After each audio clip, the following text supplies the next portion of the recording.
la même équipe qu'a joué face au Mali? Sauf Bezzès, bien entendu. Bon, le poste de Bezzès sera certainement remplacé par Ziaya, Bouazza ou Abdou. Donc vous gardez la même composante?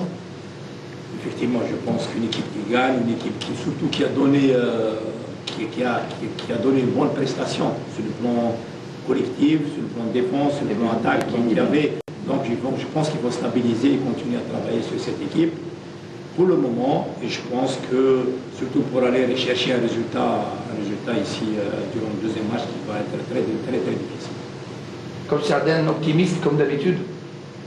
Écoutez, je pense que moi je ne comprends pas que des fois on pose cette question. Un entraîneur, quel que soit l'entraîneur, lorsqu'il entre pour un match et sur le terrain, c'est pour gagner. Sinon, s'il est là, s'il n'entre pas pour gagner, il vaut mieux qu'il rentre chez lui. Très bien, dernière question. La corporation journalistique a été un petit peu visée.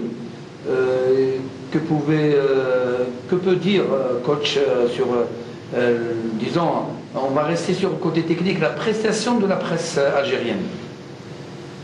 Bon, écoutez, je reviens un petit peu pour éclaircir des choses, surtout face à la télévision, parce que c'est beaucoup plus facile. Parce que des fois, on a l'impression qu'on est mal compris. Tout d'abord, je reviens un petit peu à la réussite de l'équipe nationale. Elle a été due parce que nous avons été tous solidaires. Et notamment pour les deux matchs, le 14 et le 18 novembre. La presse était solidaire et elle a travaillé dans le sens de l'équipe nationale. Les plus hautes autorités du pays, avec à sa tête le président de la République, donc ils nous ont aidés, ils ont mis tous les moyens de l'État pour l'équipe nationale. Nous avons la population qui s'est déplacée, qui nous a soutenus à travers toute l'Algérie, ils ont été derrière l'équipe nationale. Et plus le travail qui a été fait au niveau de la fédération avec toutes ses composantes. Et si nous avons réussi, notamment notre pari, en nous qualifiant notamment en Coupe du Monde après 24 ans d'absence, c'est grâce au concours et la solidarité de tout le monde. Je ne dis pas que c'est uniquement le travail technique de M. Sardin ou de l'équipe, c'est le travail de tout le monde, c'est la réussite de tout le monde. Et là, moi j'étais étonné qu'un mois après, avant de débuter le stage de Castellet, une partie, je dis bien une petite partie, de la presse écrite, privée, a commencé à nous rentrer dedans. Et moi je ne comprends pas.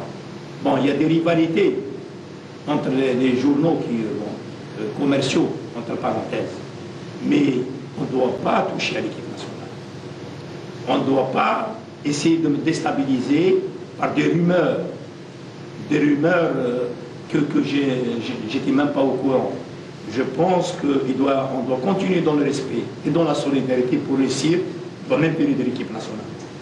Pourquoi nous avons critiqué les médias égyptiens qui nous montaient lorsque nous avons été attaqués? Le but aussi disait que c'était faux. Maintenant, c'est notre presse qui fait la même chose.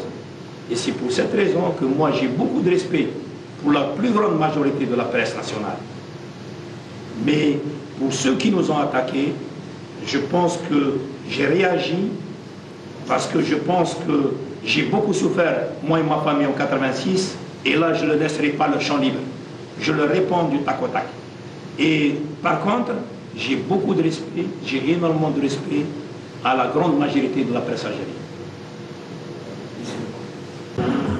Voilà, la Sardin à cœur ouvert, hein, Chahban Meskhana, puisqu'il a dit tout ce qu'il avait sur le cœur. Et je pense que là, c'est tout à fait. Oui, Erdogan, il était temps qu'il s'exprime, qu'il explique, surtout aux citoyens, au peuple algérien, ce qui se passe, ce qui va, ce qui ne va pas. D'Algériens qui aiment le football, qui suivent cette équipe nationale, ils ont besoin d'avoir des nouvelles, bien sûr des nouvelles vraies et fraîches. Voilà. Je pense